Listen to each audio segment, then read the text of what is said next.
Sarah's first day at school?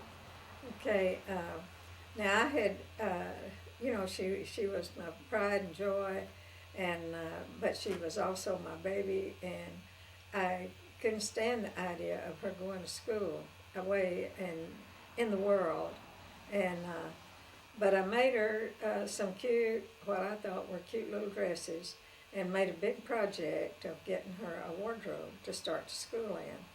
And I made all of her clothes. Actually, I made all of her clothes until she married. Until she got in college and started making her own clothes.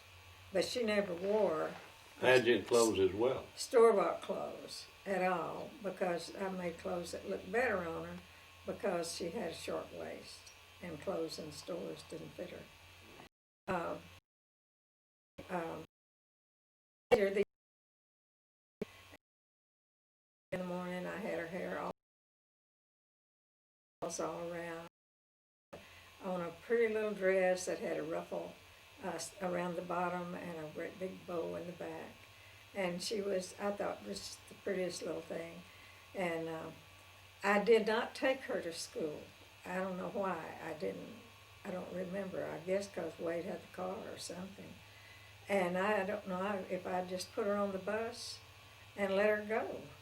And because someone I remember told me that they found her up there, and so they took her to the first grade. Molly's mother or some sister or somebody took Molly and Sarah and put them in the first grade. And so she came home, and I was just wondering, how did she make it, out there in the world, my little doll. And she came home, and all the curls were out, and the bow was just streaming, and she looked like she had been through the woods, but she had a big smile on her face, and she was happy. She had had a blast that day. And that was a kind of growing up thing for me. She was quick and could read quickly, and our second grade teacher told me, says, I always loved to hear Sarah read because she put so much expression in what she did. Said the rest of them struggled over the words, but she put life into them when she read. And let's see, and she was taking music all this time. And when she was in the sixth grade, they had the Pirates Escapade, and so she, I believe now, when Rachel was in the first grade, Rachel won the Pirates Escapade in the first grade. That was the overall talent. And when Sarah was in the sixth grade, she won it. But it was, I don't know which one. I guess Rachel won first, and then the next year Sarah won, playing the piano, a piece called Rhapsody. And that particular time, she was well trained and performed professionally almost. And of course, as a consequence, she did win the Escapade prize, first prize. The overall talent. Overall talent, and she deserved it in our manner of speaking.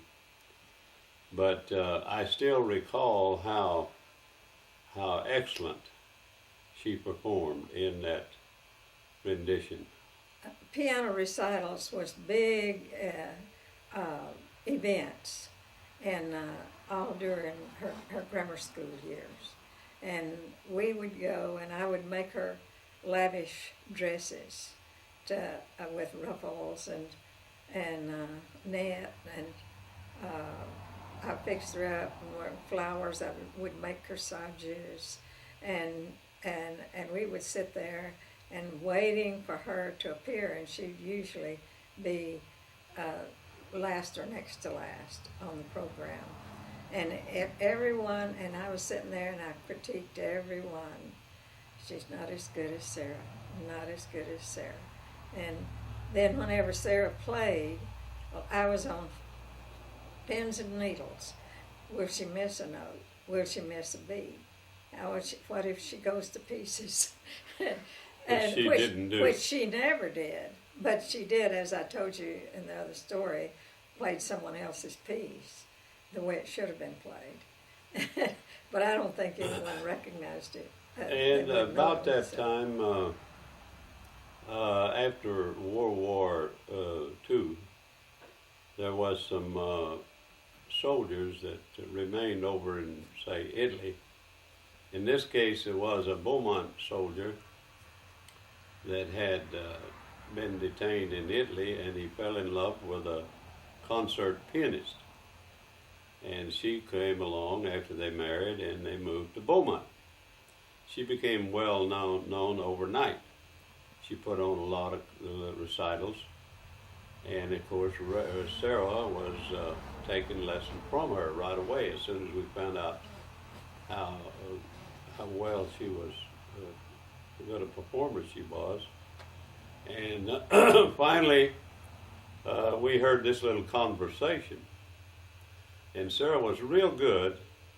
She put in a lot of time practicing this. Grandma would stand at the piano and beat the metronome and the time, and hour after hour after hour. But this concert pianist lady from Italy said one time in broken language, she said, well, she needs to practice 8 hours a day. And her husband said, pardon me, her husband said, well, honey, they don't do that over in America. We don't do that here. We just put in an hour or so practicing. She said she is going to have to practice 8 hours a day. And then he reinforced it again. He said, we just don't do that here. And she says she must practice 8 hours a day if she's gonna be good. Well, she's gonna be somebody. Oh, gonna be somebody.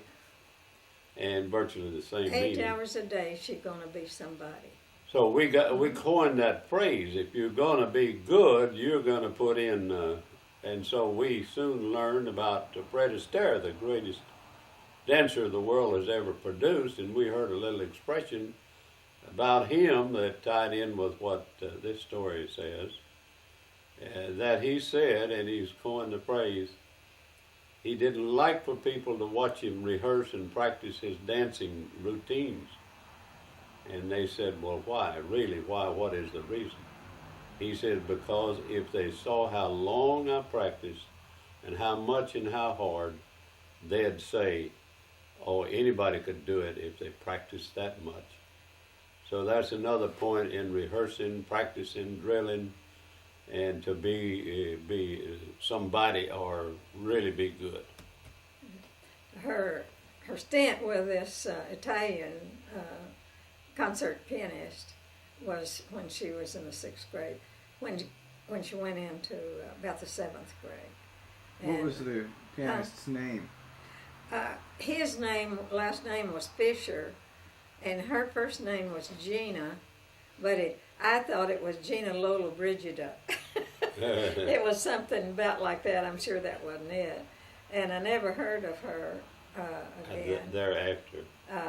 They left Beaumont, and wherever they went, I know one thing, she married beneath her.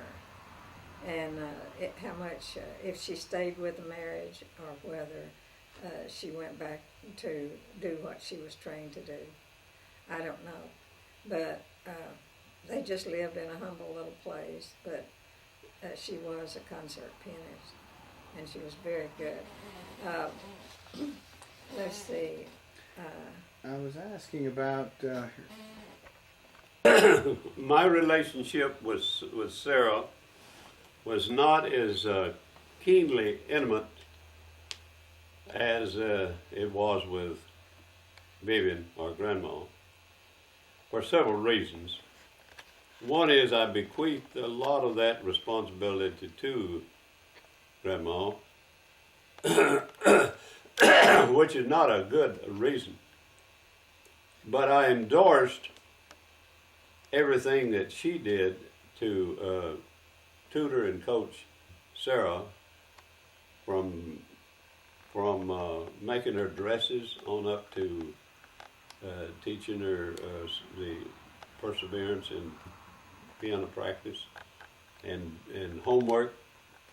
And I was looking at that over my shoulder and watching all of that through the years, but at one particular time I leaned heavy on church responsibilities, which I even slightly regret, but not totally. When I think of the time whenever the early saints left their homes, their family, even ill, to go to England, I think they put the church first, maybe to excess, but we don't criticize that.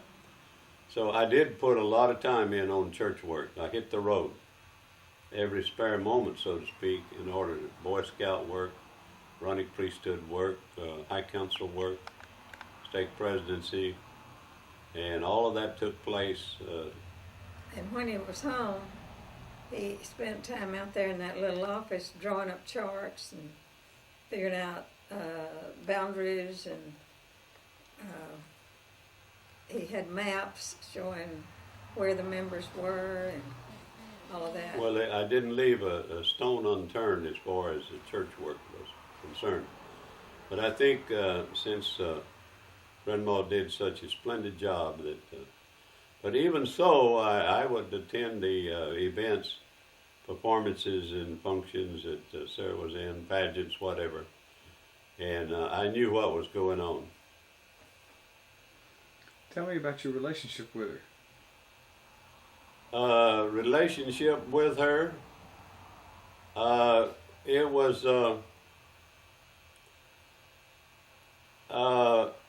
there was not a lot of intimate conversation and dialogue between us.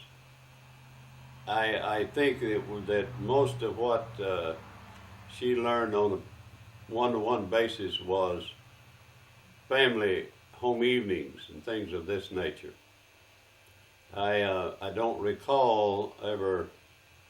A few times we would go to something and we'd be just together, like we did with Rachel. There was what we called in those days Daddy Dinner Date, and that was extremely special. But I don't recall too many of these events that we were together one-on-one. Did she ever cross you? No, not noticeably so, and I'm thankful for that. If she had, I would have been truly concerned. If she had wanted to go with a date or go on an outing, well, I never took it on myself to give permission without Wade's permission first. She'd always go and ask Daddy. And respectfully so. And on one occasion, she wanted to go somewhere and had it all planned, and Grandma was agreeable to it, but they wanted Grandpa to endorse it or ratify it. And so I told her, I said, no, not this time. I forget now what the event was, a date or whatever. And I said, if it's for no other reason other than to say no once in a while, to let you get used to some negatives. And she dropped her head and didn't fight back or argue back or didn't give options, and nor did Vivian.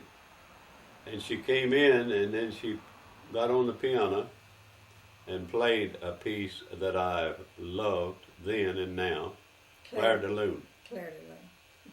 And she played it with such feeling and sympathy, as if to shout through music, Daddy, I respect your no, but I want to go. I really would like to go. And I said, without her even begging, she never begged. She never did oppose what I said in my decision. I reversed my decision and was in harmony with Grandma and with Sarah, and I said, go. It's all right with Daddy. One thing about that he never knew was that I told her to play it. That makes it a better story, doesn't it, Dan? Sure does. But she knew that would work on my sympathy. Because music is my weak spot, if there be a weak spot in loving music, especially certain kinds. And of all the times that so I can say without fear of successful contradiction that I don't remember a time whenever she defiantly opposed, Grandpa on a decision and went against his firm conviction or opinion about anything, standards or otherwise.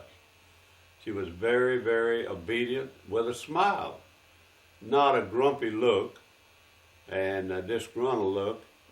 So I appreciated that, and I felt like she was doing great because of that, and I more or less just said, well, she's just on schedule. And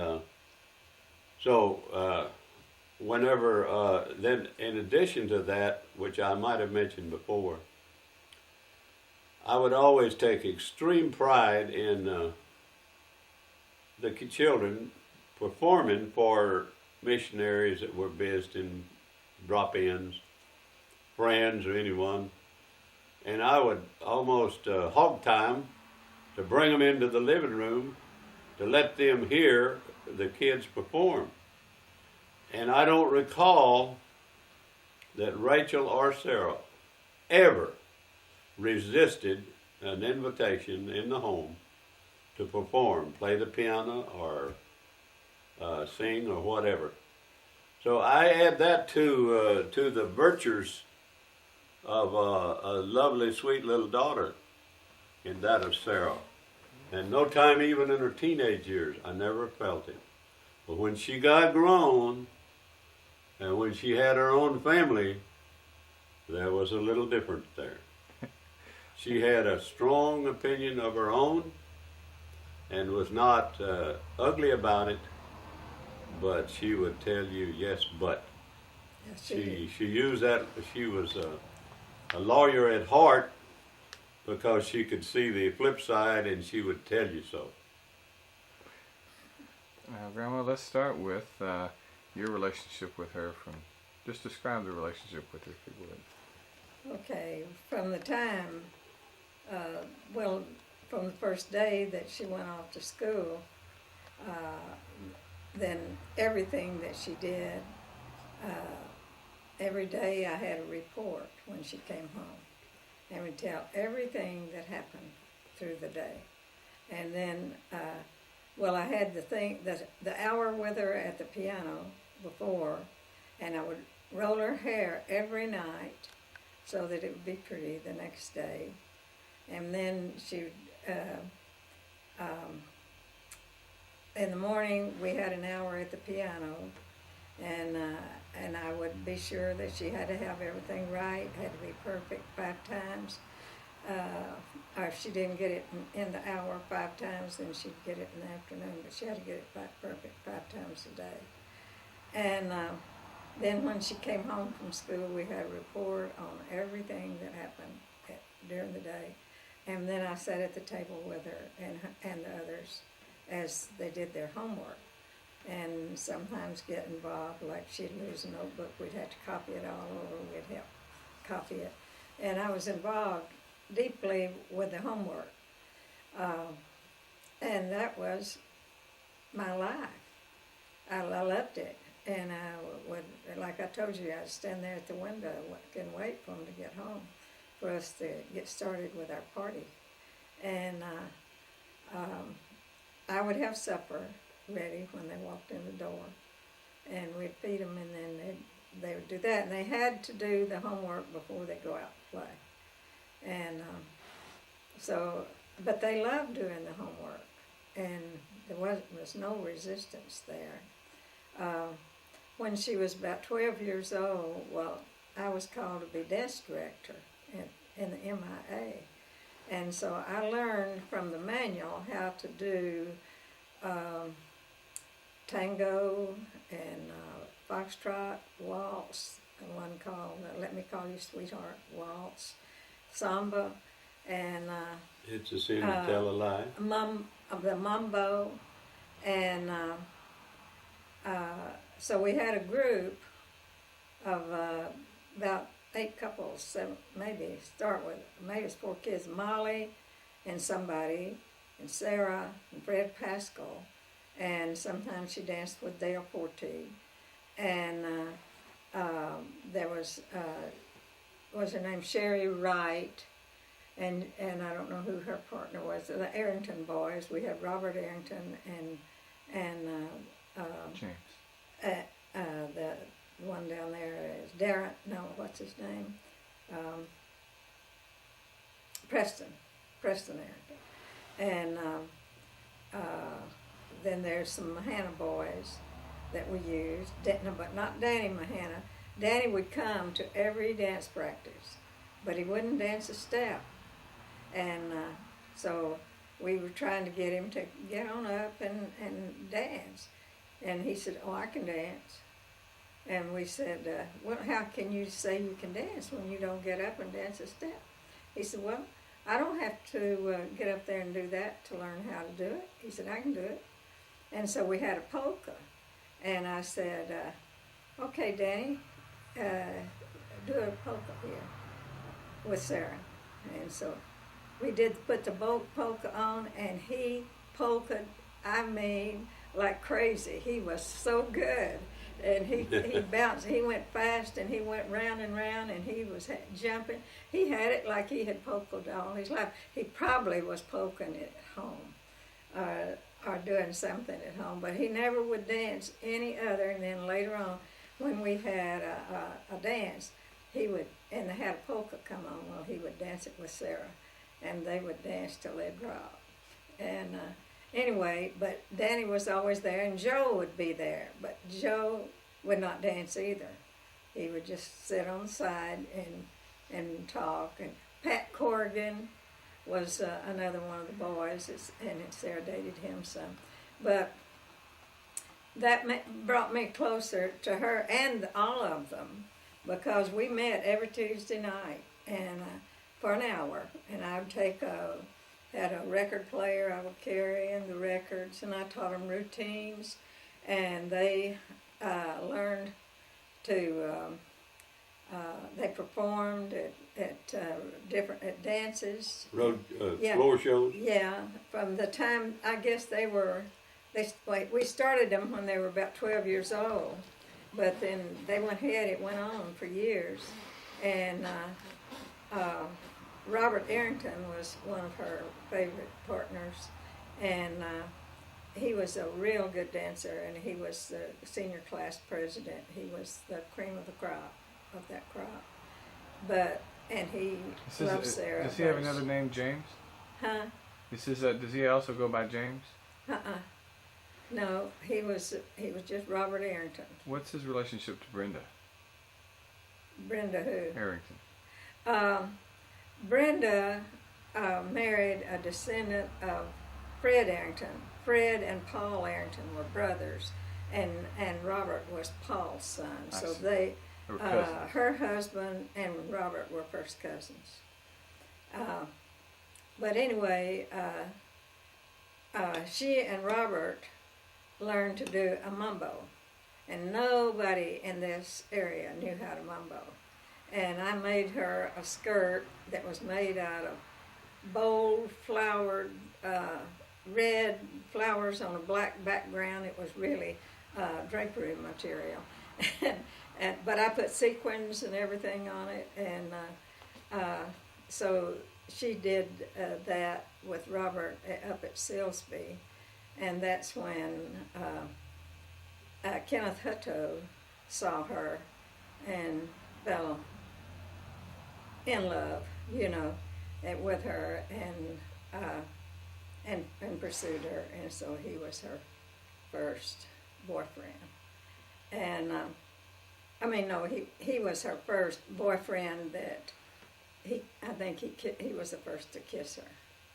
And but she did have another boyfriend. But anyhow, she would tell me all about her boyfriends and which one. And she had a kind of flippant attitude about boyfriends. You know, was you just be lighthearted and happy.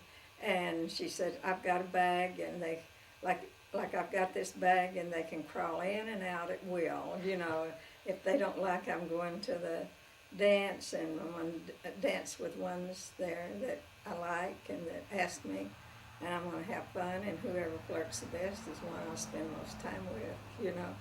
And I said, "Well, what if he gets mad? Well, you know, he can crawl in and out at will. You know." And sometimes he's in the bag and sometimes he's out. You know. But all of these things she told me about it. And when she was in the 7th grade, she had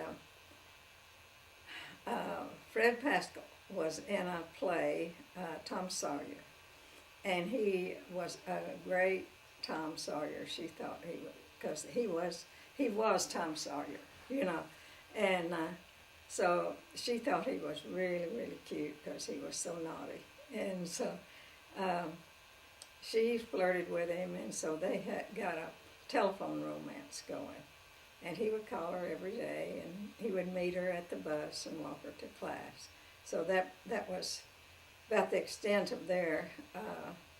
But they had every day. He would call her on the phone, and she would talk a long time, and but then we did.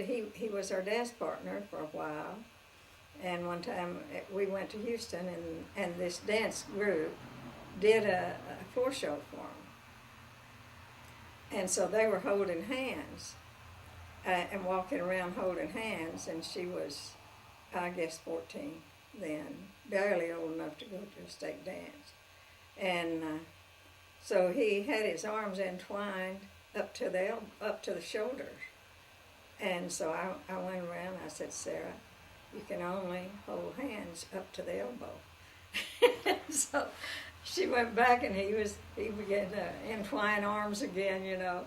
She said, Mama says, you can hold hands only up to the elbow. So that's another gesture proving that she was obedient. No, Grandpa and Grandma never rebelled, orally or physically or anyway. And so we love that and we appreciate that. And I think that was a setting for her later years. Now about our patriarchal blessing, I recall how urgently I wanted her to have a patriarchal blessing. I knew Patriarch Lee W. Clark in Houston. He's a good friend as well as the patriarch. And lo and behold, whenever I asked him about when is the appropriate year or time or season, he says, "Oh, teenagers, it's too early now." She was about 12. And so whenever she hit 13 in June, I made my approach, and I wanted her to get her patriarchal blessing. And so I talked to him. He said, "Oh, it's still early, teenagers, you know, still early." So I was a little discouraged about it. As time rocked on, in a few short months or weeks, lo and behold, he would make his tour. He would bring his tape recorder, and he would come down here and visit in a home, and he'd utilize the appointments that he had potentially. And he called and he let us know that he's ready for Sarah. And I was pleased very much. I didn't even know that I was more than welcome to be there. I don't know how green or ignorant I could have been on those matters. So I didn't go, but but whenever he hit Uncle Van Stevenson's home and stayed all night there, he had a few come in, and then he hit a few in Beaumont and Port Arthur in his little tour through this area. So, sure enough, he did take Sarah and gave her a nice patriarchal blessing. And the blessing he gave her at that tender age reflects part of your question about her early maturity and actually spiritual maturity, shall we say. I think she was ahead of her time mentally and emotionally and intellectually and especially spiritually, because the things that were said in her patriarchal blessing, as you can read it, and you will, reflected that he told her a lot of things that had to do with post years or younger years to come. I mean, years to come in her life, personal life, and he hit it right on the nose. So I judge from that, I draw some judgment from that she was equal to the patriarchal blessing even at that age, rather than 16, 18, or 20. And so I hark back to the fact that she was truly mature, and I appreciated that in her as one of our children. And one of the patriarchal blessings, thing in the patriarchal blessing that impressed me at the time was that she would have a large family, many children, and that she would marry a man that she loved. And that loved the Lord. And that he would love the Lord. And I thought, why don't he love her? I wanted him to say he would love you, but he would love the Lord. But that was a good blessing. I realize now, that was a good blessing.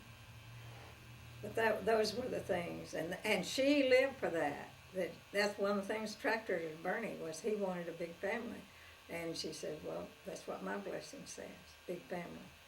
And so she knew that was her mission. See, we can get back to the dance classes. With me giving the dance classes and carrying the material over there and setting up the partnerships, who would dance with who and everything. You set those up. Huh?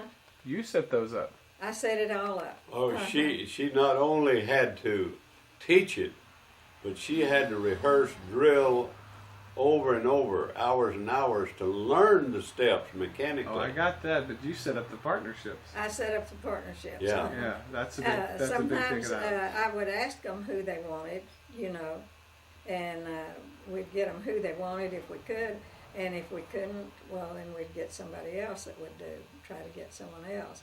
And the partnerships changed from time to time. Also, Pat Corrigan was her partner sometimes, but Pat had a crush on Sybil. And so when we could, we put Sybil and Pat together. Most of the times they danced together. And Sarah danced with Dale several times, but and they liked one another, but there never was a romance there. But she would have dated him, but he never could get around to it. He was shy, and I think he felt like she was way ahead of him.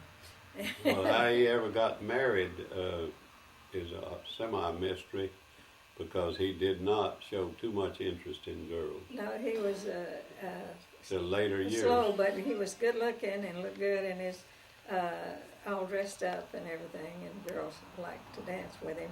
But he didn't care that much about dancing, and still doesn't.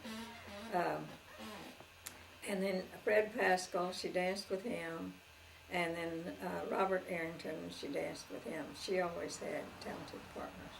And some of the dances that they did a waltz, they did a foxtrot, they did a tango, and they did a Jewish folk dance. That was my last year's dance director, and I lost my springs after that. But whenever I'd go set up, and she would help me with everything I did, and whenever we'd come home, well, the kids would load up my car and all, and she would help. And then she and I would talk about it like a couple of girls, about wasn't that fun when so-and-so had said so-and-so. And when, it was a good night. And we made progress, and we'd just talk about it. Well, let me inject this in the relationship between Sarah and Grandma. I think you can say correctly so that they had an intimate relationship from day one till the day she left for college that was second to none in this respect, that they were just like two teenagers talking about things that interested them both. It wasn't like mother and daughter relationship, because that would involve a lot of preachy things, and Mr. Keep 'em Straight, Mrs. Keep 'em Straight.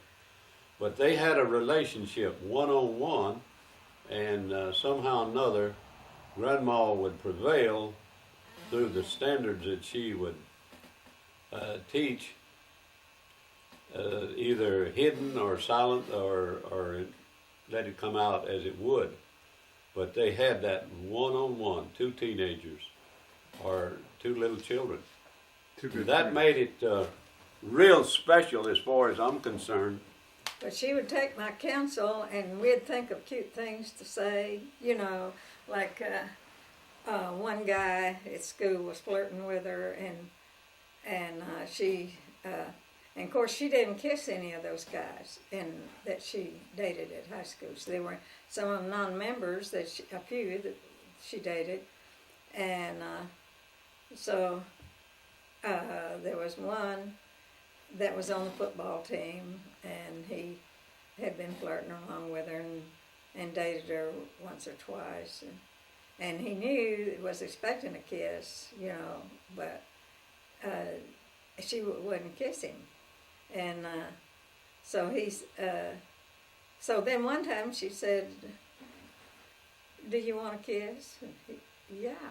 So she gave him a little chocolate kiss, and that was all planned. She'd do something cute like that, but I must inject this about, as you know, our church standards have been, even at that day, where dating at 16, that's when you could go out with a group date.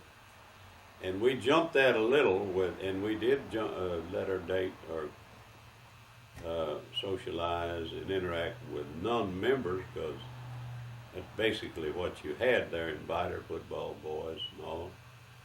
But as far as dating, going out on a date, leaving just a solo, just the two rather, I don't recall her doing that before 16.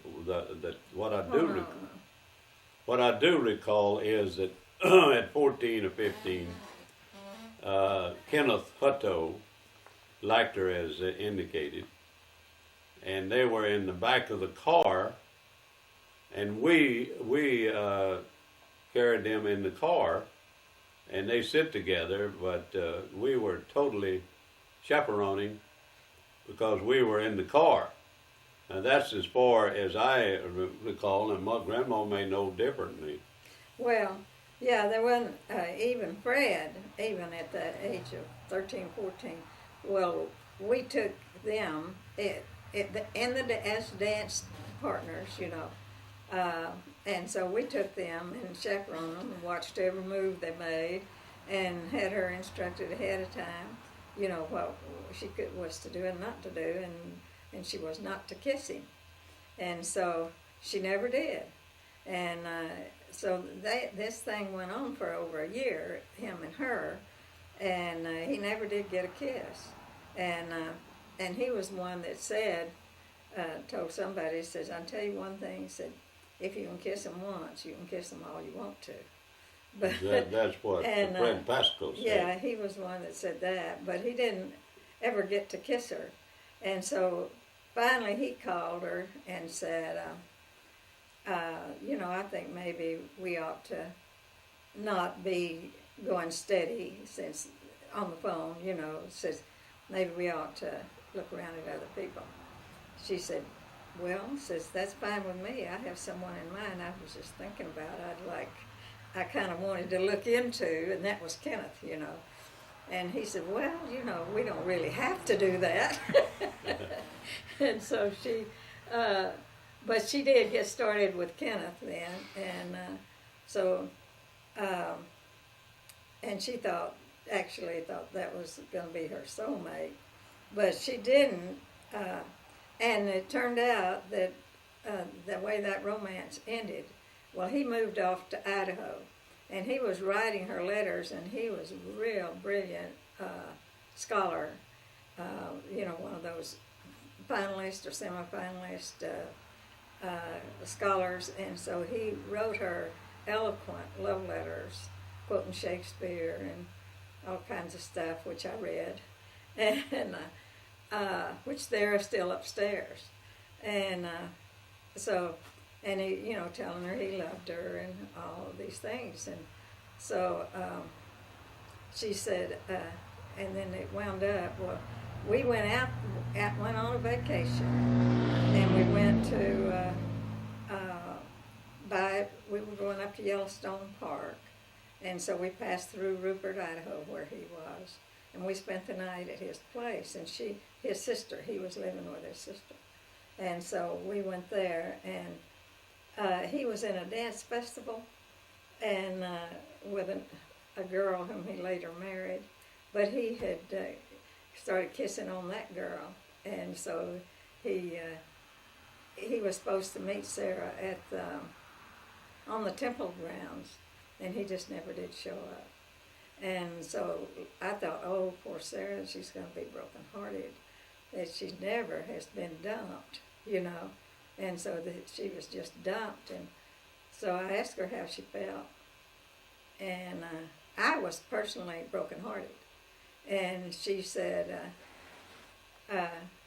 well, I look at it like this. Said, if the Lord don't want me to have him, he must have something really good in store for me, And so she went ahead, and as far as she was concerned, I never did see that she was as brokenhearted as I was. I was more brokenhearted than she was. But he turned out to be a real nice fella through and through. He was, and she told me Nick later. bred in Oklahoma for years. And she said, what was so good about Kenneth was that he set me a standard. That I said, I can get someone as good as Kenneth. And so but she always respected him. Then she told me later, she said, I still could have got Kenneth if I'd have stuck with it, because he didn't, when he wrote the letter, he wrote a letter explaining it, kind of, and so she just wrote him back and let him off the hook. Let him off the hook, and went ahead and got involved with other people, and so he went on a mission and finished college and finally married the girl that was his dance partner, but they didn't have a great romance going at the time, which she thought they did. But Bernie went up there, and asked about Kenneth Hutto, and they said, well, he says, I just want to know if you knew about him. He jilted my wife. They said, wow, he's got a story. He said, I never thought he'd ever have a story, and never heard of him ever looking at anyone except the wife he got. Anyway, that was that story, but I was in on that all the way through it. And sweat it out. Yeah, and more than maybe I should have, but maybe not, because that I was. You had no conflict Yeah. with Sarah. If you had conflict, you might have had to back off. Yeah, some But there was- teenagers would not allow their mother to That- be that as was, involved as I was. Played it by ear. But I think something about, well, one thing about her sweet nature, and she was not a rebel at all. There wasn't any rebellion in her ever. And let me see, there was one other thing I was going to tell you about. Oh yeah, when she was in the 7th grade, and they had them graduate from junior high, no, 8th grade. They graduated out of junior high into high school. And I had taken her and Musette and Molly to see the 10 Commandments. Did I tell you this one? Is this the one where? Where she got to be the best all-around girl. Right, and they gave her a special award and all that because Yeah. she couldn't remember she'd done her homework. Yeah, we talked about that, and that was a beautiful. So that will make the final cut. Tell me about 3rd grade and her testing, because we were not on camera when you talked about that. Oh, 3rd grade. And, 2nd or oh, 3rd yeah. grade IQ test. Right. When she was in the 3rd grade, they gave them a testing, achievement testing to see how they were doing.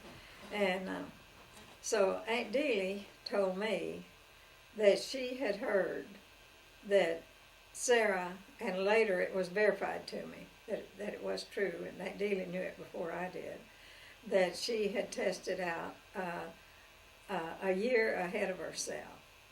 And so I just thought, well, I expected her to be at least a year ahead of everybody else, you know.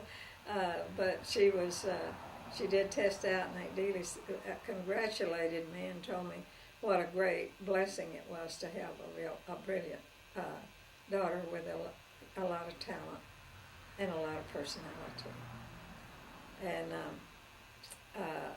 Musette was in the same class, and I'm sure Musette did well, but she was not as evident as Sarah was. But now they all played. They put on a recital together when they were in the 1st grade, just those two playing, and they played several solos each, and then they played several duets together, and it was really good.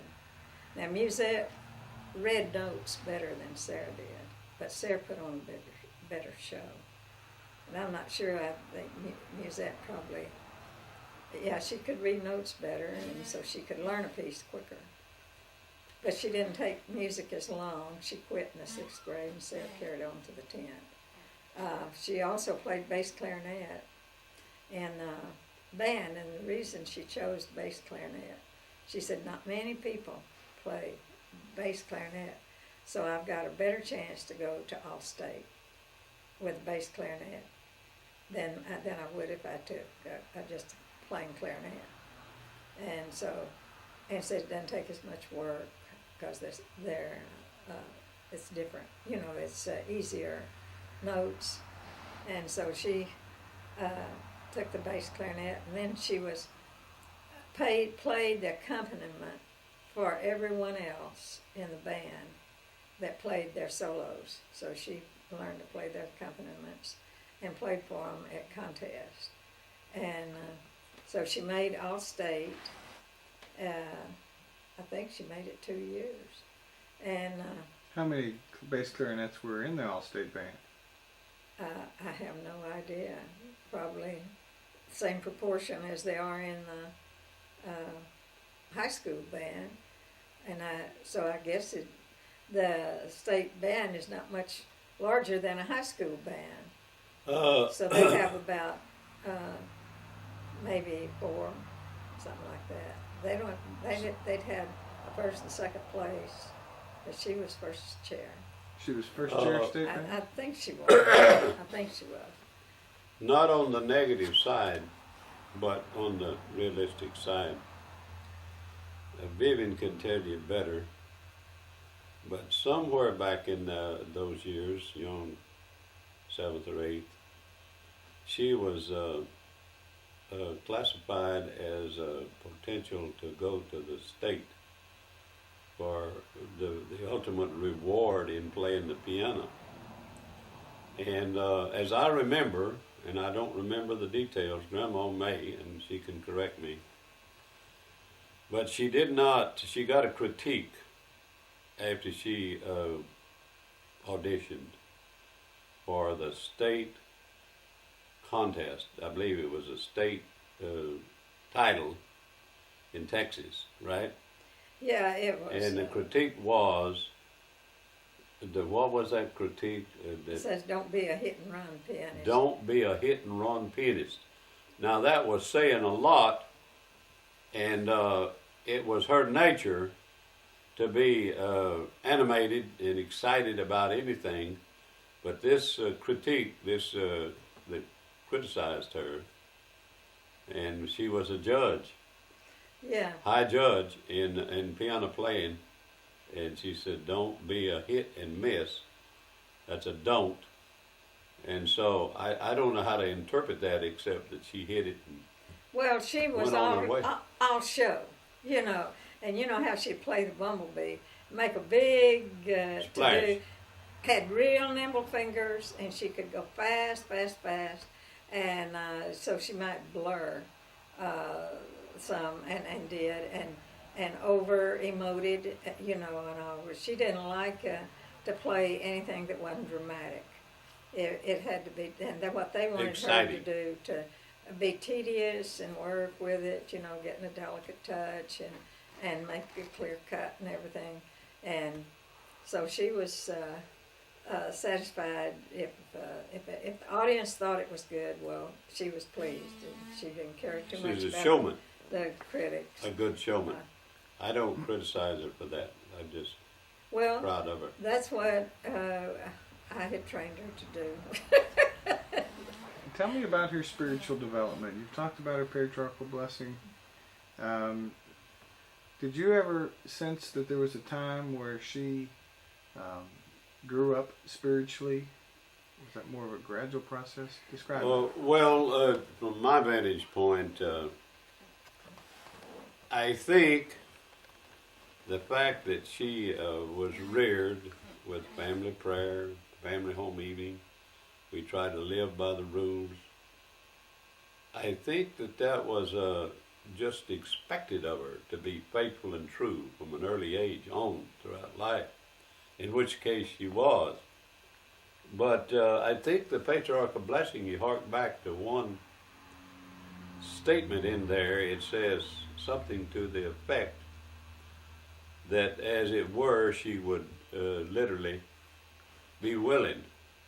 She would love the gospel so much that she would be willing to forfeit her life, if needs be, for the gospel of Jesus Christ.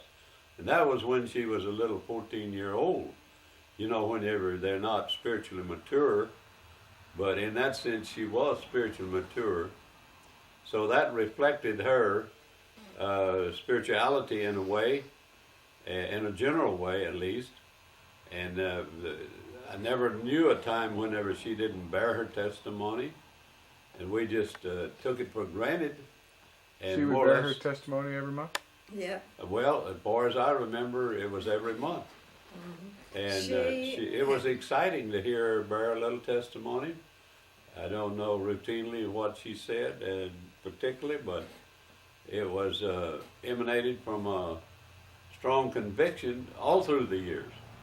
So that was called spirituality. And family has a lot to do with the family habits. Plus, I guess she knew that her life had been spared early by the priesthood. Yeah, she knew that, and I think that in itself was the thing that she had known from the beginning, and that she had these blessings, and she considered that being a member of the church was a great honor and a privilege, and a thing to be proud of, not a thing to be ashamed or afraid. And she would talk to her friends about it, and there were guys that came here that were soldiers, and she talked to them about the church, and she would stand up for her standards. And we had a record. In those days, we didn't have tapes and videos or anything like that, but we had a big old 33 RPM record of Spencer W. Kimball, and he was giving the standards of the church, and he told the girls about kissing, well, the boys and girls. He said, don't kiss until you are engaged. And they had a film that came out that showed, and we let them talk. We taught them by the films that they saw that the church put out, and it showed that this returned missionary was found a girl that he liked, and so after when he decided to ask her to marry him, and then they kissed, and so I didn't think that she had to wait that long, but that was we stretched it a little bit there, but I did say one kiss a night, and that when you get home you don't sit in the car. I said cars are for getting into and for getting out of, and getting into and going places and getting out of as quick as you get home. And and you can kiss at the door. Don't kiss in a car. I have read in the Relief Society magazine many years ago that teenagers do not refrain from breaking the standards simply because you indoctrinate them and teach them. They have to be surrounded with example, and they have to be surrounded with a lifestyle of gospel living, and for many other reasons. They've got to have personal prayer and personal scripture study, and then an inborn respect for the standards of the church, to keep the standards. Because a lot of people are told over and over and bombarded and preached to and nagged even about keeping the standards, and it doesn't work. So I think that Sarah,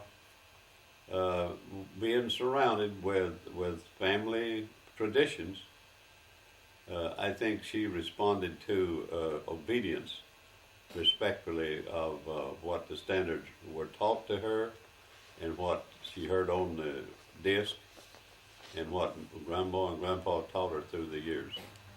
I think that she said, like this standard, she was a leader more than a follower, and so she thought that she was really privileged to have the tutoring of the church on her standards. And I had told her, I said, you know, if you respect yourself and you set the standards, and you're the one that the guys know that you're conservative with your kissing and so on, well, then they will always respect you for it, and they will probably aspire more to be worthy of you than if you're out like some of them are trying to chase guys and trying to give away your kisses real early, and so be conservative and make them beg. We had a lot of clean life nights and standards nights in those days. Not only today do we have it, but we had those talks, and whether young teenagers and youth would gather and they would hear it, be bombarded with the standards of the church. And I held offices in MIA, and I was president locally, and then I was president on a state basis, and over all of the state recreation things. So she was involved in all of that.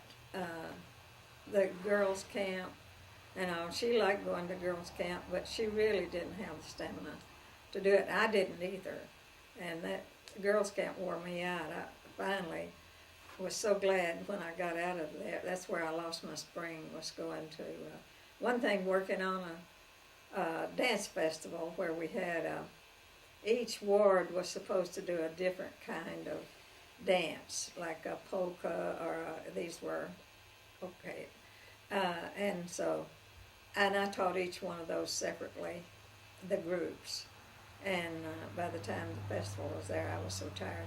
I never said I'd never do another one, never did. And we had a lot of road shows in this area back in Yeah. those days, and they went wild on some of those. And some of the dance standards, this hippie dancing came into vogue about the time that we were trying to enforce the standard of That dance. was when they were doing the twist came in. And And it so was rough. it It was was real rough. because- forbidden. But now then, of course, everybody does everything they want to. Yeah, But we fought it a long time. It was we losing, fought it hard. a losing battle. And of course, our teenagers, our own kids, were involved in the dances.